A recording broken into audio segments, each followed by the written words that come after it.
Sa gitna ng isang malawak na hardin, may nakatayong magandang punong kahoy.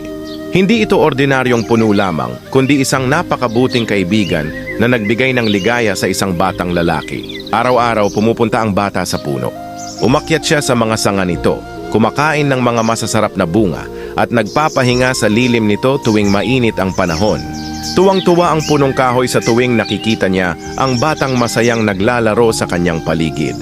"Halika dito, kaibigan ko," ang laging bati ng puno. "Akyat ka sa aking mga sanga, kain ka ng aking mga bunga. Maglaro ka at maging masaya."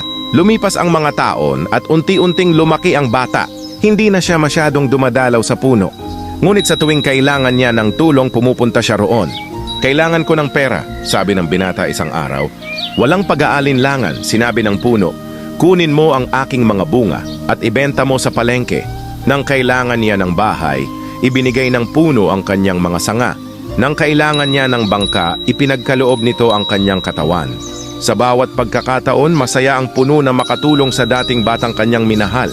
Kahit na unti-unti siyang nawawalan ng lahat, mga sanga, mga dahon, bunga at kahoy, masaya pa rin siya dahil nakatutulong siya sa kanyang kaibigan. Ngunit ang lalaki kahit minsan ay hindi man lang nagpasalamat. Hindi man lang siya bumalik para kamustahin ang punong nagbigay ng lahat para sa kanya. Sa huli, nang matanda na ang lalaki, bumalik siya sa puno. Wala nang natira kundi isang tuod na pagod at nalanta. Ngunit kahit ganun pa man, tinanggap pa rin siya ng puno ng buong puso. Ang kwentong ito ay isang mahalagang paalala sa ating lahat. Hindi sapat na tayo ay tumanggap lamang ng kabutihan. Dapat din tayong matutong magpasalamat at magbalik ng kabutihan sa mga taong tumulong sa atin. Tulad ng punong kahoy, maraming tao sa ating buhay ang handang magbigay ng walang hinihintay na kapalit. Ang ating mga magulang, mga guro, mga tunay na kaibigan, huwag nating kalimutan ang kanilang kabutihan.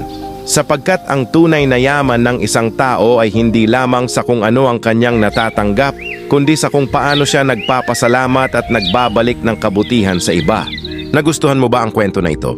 Huwag kalimutang mag-like at subscribe, pindutin na rin ang notification bell para laging updated sa mga kwento ni Tito.